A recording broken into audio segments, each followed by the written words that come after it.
Private master তার ছাত্রীকে পড়াতে এসে দেখল বাসা খালি। বাসায় ছাত্রীর মা ছাড়া আর কেউ নেই। তারপর ছাত্রীর মার সাথে এমন এক অদ্ভুত ঘটনা ঘটল যা আপনারা শুনলে ঠিক থাকতে পারবেন না। দ্বিতীয় পর্বটি শুরু করার আগে আপনাদেরকে বলতে চাই, আপনারা যারা এখনও প্রথম পর্বটি শুনেন নাই, দয়া করে প্রথম পর্বটি শুনে নিন। কারণ আজকের পর্বটি অনেক ইন্টারেস্টিং হতে চলেছে। চলেন বন্ধু, গল্পের দ্বিতীয় পর্বটি শুনতে শুরু করা যাক। উর্মিলার কথামতো আমি তার পেছনে পেছনে যাচ্ছি। বাসার সবাই ঘুমিয়ে গেছে, একটা কাকপক্ষীও জেগে নেই। তবুও খুব সাবধানে বাড়ির সীমানাটা পার করলাম আমরা। প্রায় 1 ঘন্টার মতো হাঁটলাম দুজনে। এই সময়টাতে আমাদের দুজনের মাঝে বিশেষ কোনো কথা হয়নি। নিরাপদ একটা জায়গায় এসে উর্মিলা প্রথম যে কথাটা বলল সেটা হলো, আপনি চাইলে চলে যেতে পারেন এখন। আপনি আমার জন্য বিপদে পড়েছিলেন, আবার আমি আপনাকে বিপদ থেকে উদ্ধার করলাম। হিসাব বরাবর। উর্মিলার কথাটা কেন জানি আমার ভালো লাগল না। এভাবে কেউ কাউকে চলে যেতে বলতে পারে? আর তাছাড়া সে তো আমার বিয়ে করা বউ, হোক না সেটা পরিস্থিতির শিকার। তবুও তো আমরা দুজন এখন স্বামী স্ত্রী। আমার তার উপর খুব করে জোর খাটাতে ইচ্ছে করল, কিন্তু কোনো এক অদৃশ্য বাধার কারণে সেটা পারলাম না। আমি খুব নরম হয়ে সরল গলায় বললাম, এত রাতে আপনি এই জনমানবশূন্য স্থানে ভয় পাবেন না? আর বলা তো যায় না কখন কে এসে ঝাঁপিয়ে পড়ে। দেশের অবস্থা তো জানেনই, যেই হারে খারাপ কাজ হচ্ছে। তার উপর আবার আপনি অনেক সুন্দরী। আপনার উপর থেকে নজর সরানো অনেক টাফ। তাই বলছিলাম আরেকবার ভেবে দেখেন, সত্যি কি আমি চলে যাব নাকি আপনার সাথে থেকে যাব? আমার কথা শুনে উর্মিলা আগের স্বাভাবিক অবস্থা থেকে কিছুটা হলেও ভয় পেল।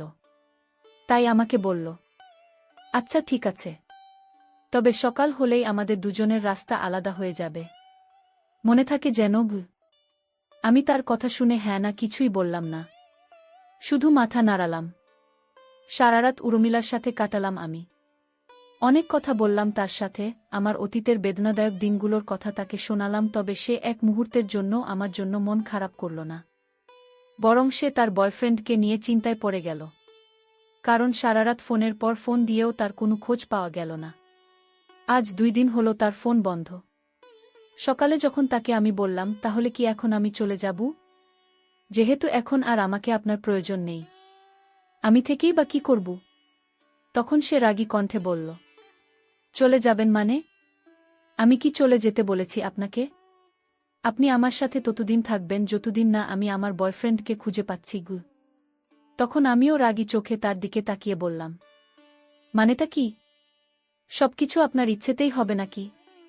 আপনি নিজে বাঁচার জন্য আমাকে বিয়ে করলেন, অথচ আপনি চাইলে আপনার বাবার পছন্দ করা ছেলেটাকে বিয়ে করতে পারতেন, তাহলে আর আমাকে এত ঝামেলায় পড়তে হতো না। এখন আবার বলছেন আপনার কথা শুনতে হবে। মগের মুলুক নাকি? তখন উর্মিলা বলল, হ্যাঁ, আমার কথাই শুনতে হবে। কারণ আমি আপনার বিয়ে করা বউ। আর বউয়ের কথা জামাই শুনবে না তো কে শুনবে? বয়ফ্রেন্ডের সাথে দেখা করব, আপনাকে ডিভোর্স দিব, তারপর আপনার যেখানে ইচ্ছে সেখানে চলে যাবেন, আমি কিছু বলবো না। তবে যতদিন আপনি আমার বিয়ে করা স্বামী ততদিন আমার সাথে থেকে আমার বয়ফ্রেন্ডকে খুঁজে বের করতে সাহায্য করতে হবে।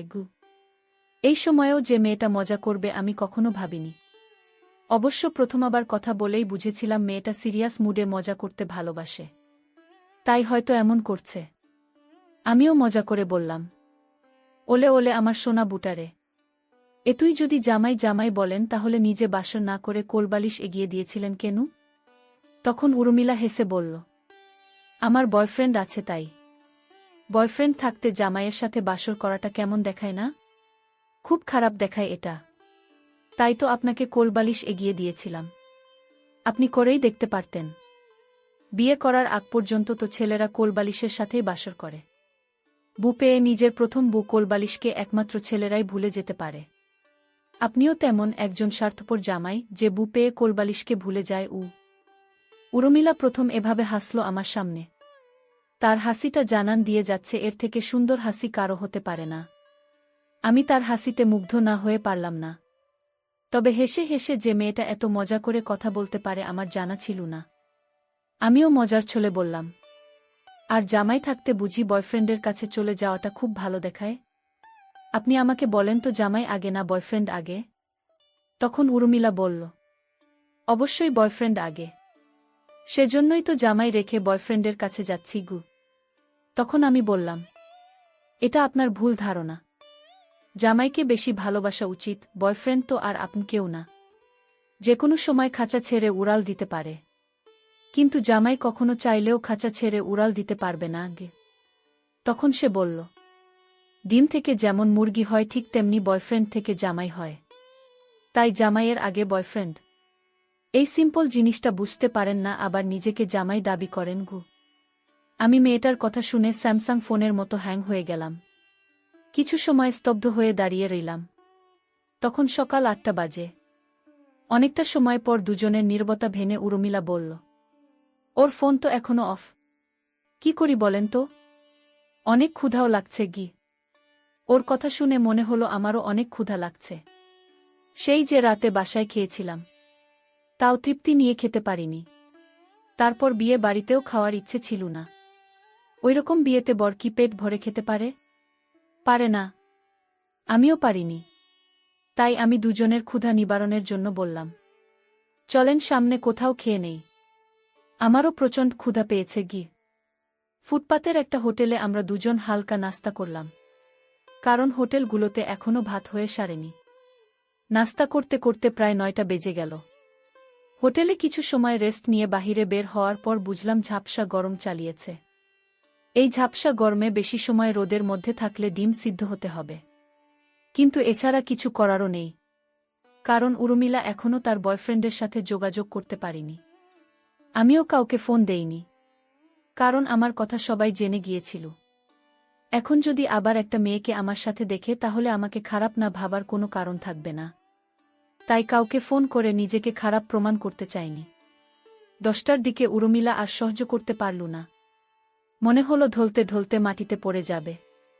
বেশি সুন্দরী মেয়েদের এটাই সমস্যা, তারা রোদের মধ্যে বেশিক্ষণ থাকতে পারে না। উর্মিলা শুধু আমাকে বলল, আমি আর 10 মিনিট এখানে থাকলে মাথা ঘুরে পড়ে যাব। প্লিজ বিশ্রামের জন্য কিছু একটা করুন গো। আমি কি করব কিছুই বুঝে আসছিল না। হঠাৎ করেই সামনে একটা আবাসিক হোটেল চোখে পড়ল। আমি উর্মিলাকে নিয়ে হোটেলে 24 ঘন্টার জন্য একটা রুম নিলাম। হোটেলের ম্যানেজার আমার দিকে আর চোখে চেয়ে বলল, কোনো কিছু লাগলে বলবেন স্যার। মেয়েটা জোস স্যার। আমার ইচ্ছে করল ম্যানেজারকে কষে 2টা চড় দিতে, কিন্তু পারলাম না, কারণ এখানে যারা আসে তারা মেয়ে নিয়েই আসে। কেউ বা নিজের গার্লফ্রেন্ডকে নিয়ে আসে, কেউ বা টাকা দিয়ে মেয়ে ভাড়া করে নিয়ে আসে। তাই ম্যানেজারকে কিছু বলতে পারলাম না। উর্মিলা আমার দিকে আগুন চোখে তাকিয়ে আছে, ম্যানেজারকে তো মনে হয় পারলে মেরেই ফেলবে। আমি রুমে নিয়ে তাকে বুঝালাম, হোটেল যেমনই হোক না কেন আমরা সেফ থাকলেই তো হলো। আর আপনার অবস্থা দেখে ভয় পেয়ে গেছিলাম, তাই সামনে যেটা পড়েছে সেটাতেই ঢুকে পড়েছি। আমার কথাগুলো পজিটিভ ভাবেই নিল উর্মিলা। সে ফ্রেশ হওয়ার জন্য ওয়াশরুমে চলে গেল, আর আমি বিছানায় গা এলিয়ে দিলাম একটু বিশ্রামের আশায়। কারণ 2 রাত ধরে 1 সেকেন্ডও ঘুমানোর সুযোগ হয়নি। চোখে প্রচণ্ড ঘুম, তাই চোখ বুজে ঘুমের ঘরে তলিয়ে গেলাম। ঠিক তখনই ফোনটা ভো ভো শব্দ করে বেজে উঠল। চেয়ে দেখলাম মিলি ফোন করেছে। না চাইতেও ফোনটা ধরলাম। ওপাশ থেকে মিলি বলল, তোমার কি হয়েছে বলতো? এতবার ফোন দেওয়ার পরেও তুমি ফোন ধরো না। তোমার সাথে আমি দেখা করতে চাই। আমি তোমাকে এখন অনেক মিস করি। মনে হয় তোমাকে আমার এখন প্রয়োজন। একবার দেখা করে সব কিছু আগের মতো করতে চাই আমি। আমি মিলিকে কিছু বলতে যাব, ঠিক তখনই আমার চোখ আটকে গেল আমার সামনে দাঁড়িয়ে থাকা মেয়েটার দিকে। মনে হচ্ছে স্বর্গ থেকে কোনো অপ্সরী ভুল করে জমিনে নেমে এসেছে, এখন আমার সামনে দাঁড়িয়ে আছে। উর্মিলা সুন্দর জানতাম, তবে এতটা সুন্দর হবে ভাবতে পারিনি। বিয়ের সাজে মেয়েটার দিকে ভালো করে তাকানোর সুযোগ হয়নি কখনো। কিন্তু আজ যখন বিয়ের সমস্ত সাজ ধুয়ে মুছে নতুনভাবে আমার সামনে দাঁড়িয়ে আছে, ঠিক তখন আমি বুঝতে পারলাম তার সৌন্দর্যের গভীরতা। উর্মিলার দিকে তাকিয়ে মনে হলো পৃথিবীর সবচাইতে সুন্দর মানুষটা আমার সামনে দাঁড়িয়ে আছে এখন। ভেজা চুলে মেয়েটাকে অনেক বেশি হট মনে হচ্ছে। মিলি ওই দিক থেকে সমানে চিল্লিয়ে যাচ্ছে, কিন্তু আমার কানে মিলির আওয়াজ খুব একটা গুরুত্ব পাচ্ছে না। আমার চোখ গুরুত্ব দিচ্ছে উর্মিলার হট দৃশ্যটাকে। মিলি যখন বারবার বলছিল, কি হলো তুমি কথা বলছো না কেন? আমি কি বলেছি শুনতে পাওনি? তখন আমার কি হলো জানি না, নিজের অজান্তেই মিলিকে বলে ফেললাম, আমি বিয়ে করেছি, আমার বউ আছে। এখন রাখি, বাই। আমার কথা শুনে মনে হলো উর্মিলা আমার দিকে এগিয়ে আসছে। আবার মনে হলো ধুর, আমি তার দিকে এগিয়ে যাচ্ছি। আবার মনে হলো না, সেই আমার দিকে আসছে। আমি তার দিকে যাচ্ছি নাকি সে আমার দিকে আসছে কিছুই বুঝতে পারলাম না। উর্মিলা আমার দিকে এগিয়ে এসে বলল, কি হয়েছে বলুন তো? আর এভাবেই বা তাকিয়ে আছেন কেন? তার মানে মিলিকে বলা কথাগুলো উর্মিলা শুনতে পায়নি। তাই আমিও ওই প্রসঙ্গটা এড়িয়ে যাওয়ার জন্য বললাম, কিছু হয়নি তো। আপনার দিকে তাকানো যাবে না এরকম কোনো রুলস আছে নাকি? থাকলে বলতে পারেন, আমি মেনে চলব। আমার এরকম টেরা কথা শুনে যে উর্মিলা খুব একটা খুশি হতে পারল না সেটা বুঝলাম আমি। সে কিছুটা মন খারাপ করে বলল, এমনিতেই আমার বয়ফ্রেন্ডের চিন্তায় মন সবসময় খারাপ থাকে, তার উপর আবার আপনার এরকম কথা। আপনি একটু ভালোভাবে কথা বলতে পারেন না? আমি না হয় ডিপ্রেশনে আছি তাই এমন ব্যবহার করি আপনার সাথে, কিন্তু আপনি কেন আমার সাথে এমন করেন? আমি উর্মিলার কথার প্রতি উত্তরে বললাম, আমি ভাই সবসময় ডিপ্রেশনে থাকি। আমি ডিপ্রেশন থেকে দূরে থাকতে চাইলেও ডিপ্রেশন আমাকে ছাড়ে না। আপনার পেছনে এমনিতেই অনেক টাকা খরচ হয়ে গেছে আমার। আর সম্ভব না। আমরা দুজন দুজনের রাস্তায় চলে গেলেই বেটার হবে। কেউ কারো যেহেতু প্রয়োজনে আসার কোনো সম্ভাবনা নেই, আলাদা হয়ে যাওয়াই ভালো। আমার জীবনটা আপনার মতো এত সুখের না, এত বিলাসিতার না। আমার অতীত শুনে হয়তো আপনার হাসি পেয়েছে, তবে আমি জানি আমার অতীত কতটা কষ্টের। তখন উর্মিলা বলল, প্রয়োজন নেই মানে? আমি একটা মেয়ে হয়ে কিভাবে এই ব্যস্ত শহরে আমার বয়ফ্রেন্ডকে খুঁজব? ওর ফোন খোলা থাকলে তো কোনো সমস্যাই হতো না। আর আপনাকে তো আমি বলেছি, আপনি যেতে পারবেন না যতক্ষণ না পর্যন্ত আমার বয়ফ্রেন্ডের সাথে আমার দেখা হচ্ছে। আর টাকার কথা বলছেন? সব টাকা দিয়ে দিব আপনাকে। আমি বাসা থেকে বের হওয়ার সময় অনেক দামি দামি জিনিস ব্যাগের ভিতর নিয়ে এসেছি। এগুলো বিক্রি করলে অনেক টাকা পাওয়া যাবে। আপনি হিসাব করে রাখেন, সব দিয়ে দিব আমি। আমি কিছু বললাম না। দেখতে দেখতে ২৪ ঘন্টা পার হয়ে গেল, বাট অবস্থার কোনো পরিবর্তন হলো না। বাধ্য হয়ে আমাদেরকে একটা বাসা নিতে হবে। মেয়েটা কাবিন নামা সাথে করে নিয়ে এসেছিল।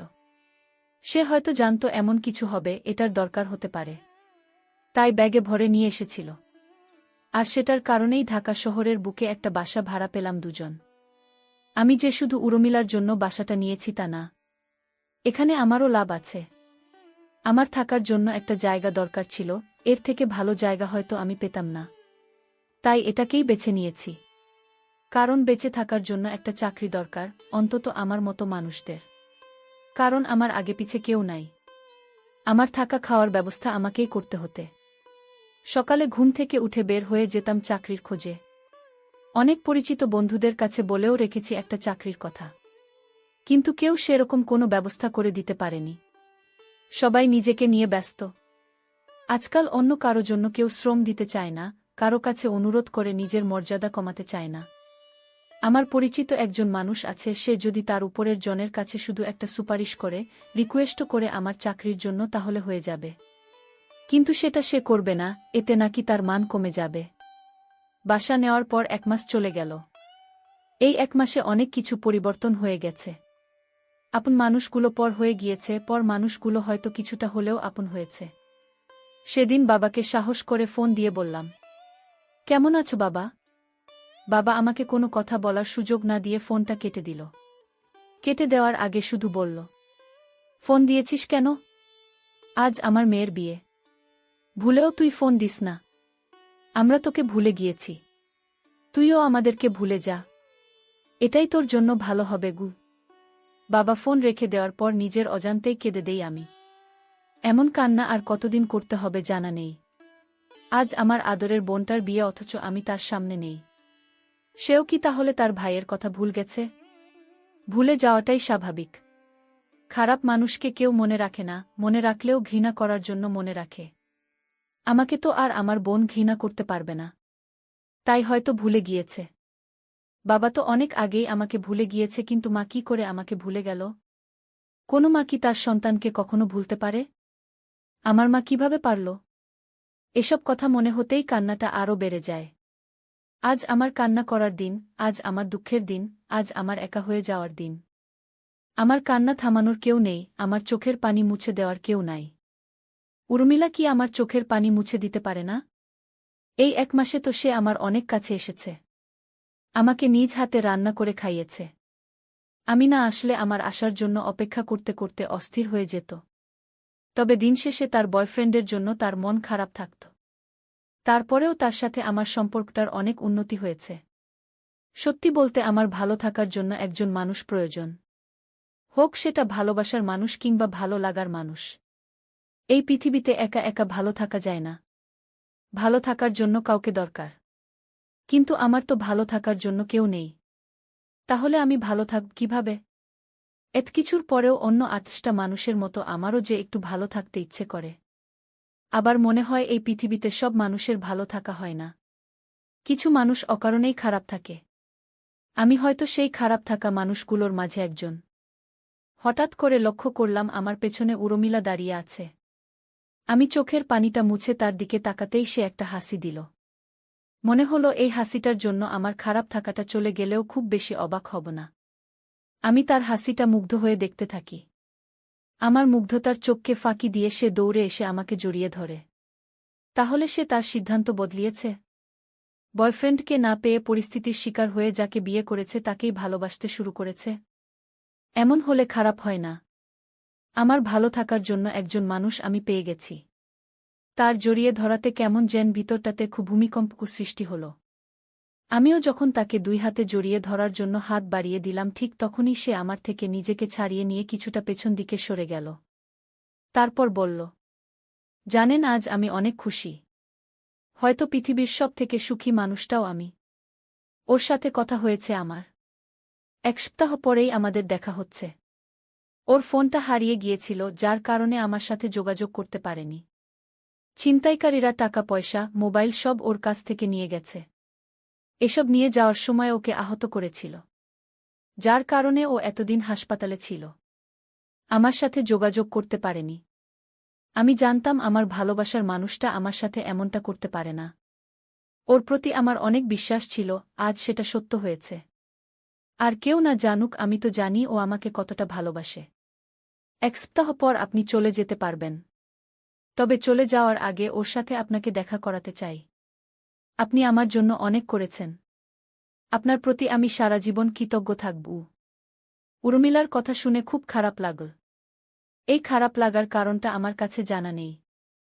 আমি অভিনয়ের হাসি হেসে বললাম, শুভকামনা আপনার জন্য। সবশেষে তাকে পেয়ে গেলেন। আপনাদের ভবিষ্যৎ জীবন সুখের হোক এটাই চাই। কথাগুলো বলেই আমি বারান্দায় চলে গেলাম। আকাশের দিকে তাকিয়ে নিজের মন খারাপের কথাটা আকাশকে বললাম কিন্তু কোনো উত্তর পেলাম না। এমন সময় দেখলাম কে যেন ফোন দিয়েছে। অনিচ্ছা সত্ত্বেও ফোনটা ধরলাম। ওপাশ থেকে মেয়েলি কণ্ঠে কেউ বলল, স্যার, আমি জেরিন। আমি আপনার সাথে দেখা করতে চাই। সেদিন আপনার সাথে অনেক খারাপ ব্যবহার করেছি। আমি সব সত্য জেনে গিয়েছি। মা যে এমন একটা মিথ্যা অপবাদ আপনাকে দিতে পারে আমি ভাবিনি। আপনি একবার আমাদের বাড়িতে আসুন। মায়ের কঠিন একটা অসুখ বেঁধেছে। হয়তো এটা তারই পাপের শাস্তি। মরার আগে সে একটাবার আপনার কাছে ক্ষমা চাইতে চায়। আমার জেরিনকে অনেক কিছু বলতে ইচ্ছে করছিল না। শুধু বললাম, এখন এসব বলে কি লাভ? এসব বললেই তো আর সবার কাছে আমি আগের মতো হব না।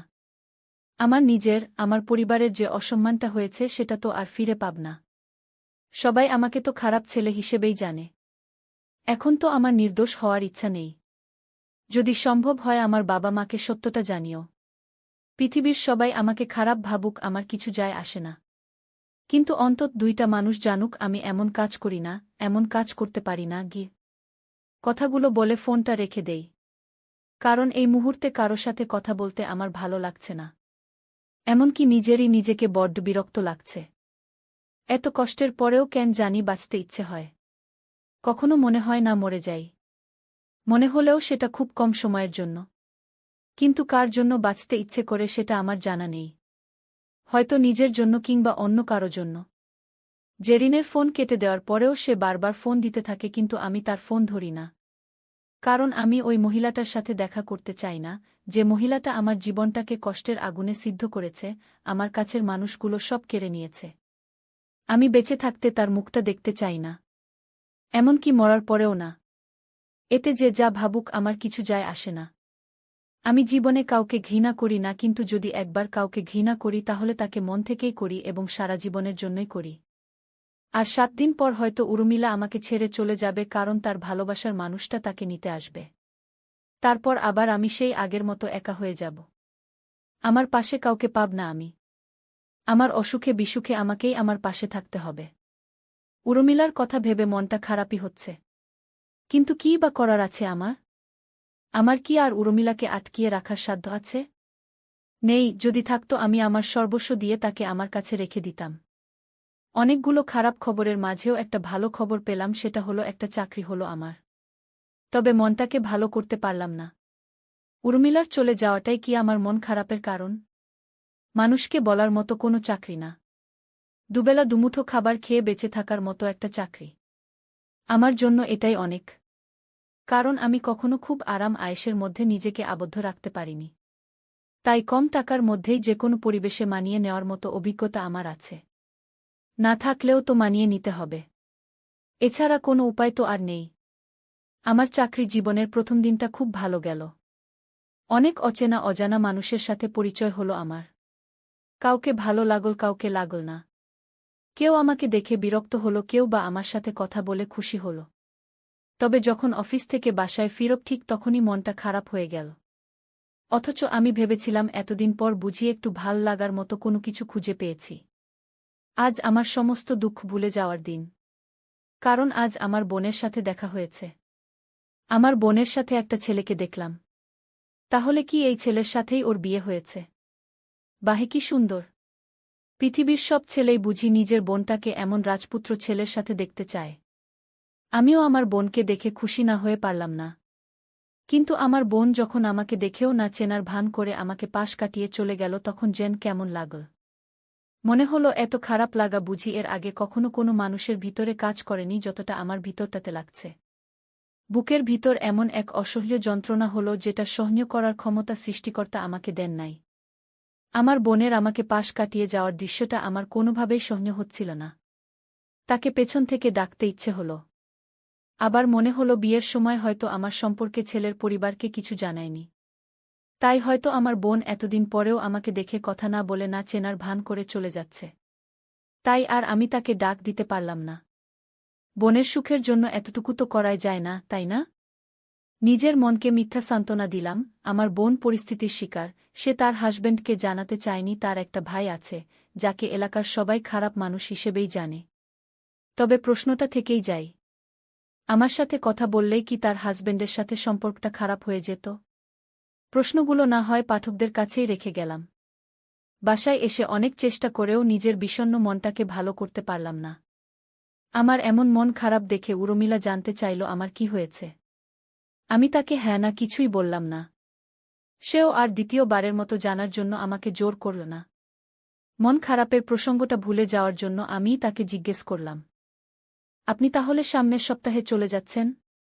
আমার প্রশ্নের উত্তরে উর্মিলা বলল, হ্যাঁ, যেতে তো হবেই। আপনার সাথে তো আর সারা জীবন থাকতে পারব না। আর তাছাড়া এটার জন্যই বাসা থেকে পালিয়ে এসেছি। তবে কেন জানি যেতে মন টানছে না। মনে হচ্ছে আর কিছুটা দিন এভাবে স্বাধীন হয়ে ঘোরাফেরা করি। নিজের ভালো লাগার কাজগুলো করি। নিজের ভিতরটা কি চায় জানি গো। আমার উর্মিলাকে বলতে ইচ্ছে করল, যার সাথে বৈধ কোনো সম্পর্ক নাই তার সাথে সারা জীবন থাকা যায়। আমার সাথে তো আপনার পবিত্র কালেমা পড়ে বিয়ে হয়েছে। আমাদের সম্পর্কটা পবিত্র। তাহলে কেন আপনি আমার সাথে সারা জীবন থাকতে পারবেন না? কিন্তু বললাম না।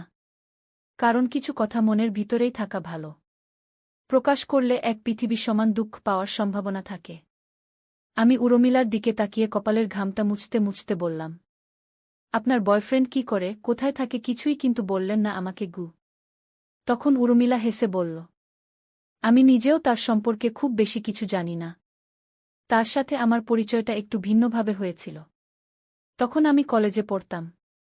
আমার বান্ধবীকে কিছু ছেলে অনেক বিরক্ত করত, সাথে আমাকেও। যারা বিরক্ত করত তারা অনেকটা বাজে ছিল, তাই তাদেরকে কিছু বলার সাহস পেতাম না। বাড়িতে এসব কিছু বলে ঝামেলা বাড়াতে চাইনি। কারণ বাসায় জানতে পারলে অনেক বড় কিছু হয়ে যাবে। তাই বাড়িতে কিছু জানাইনি। এভাবেই ওই বাজে ছেলেগুলোর অত্যাচার সহ্য করে যাচ্ছিলাম।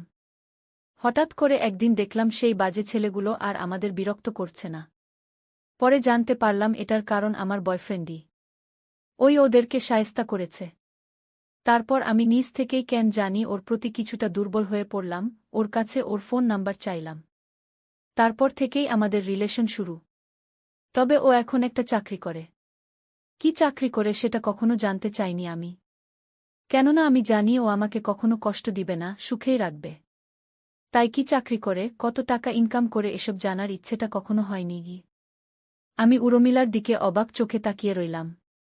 এত সিম্পল একটা কারণেও মেয়েরা কারো প্রেমে পড়তে পারে, কাউকে ভালোবাসতে পারে জানা ছিল না আমার।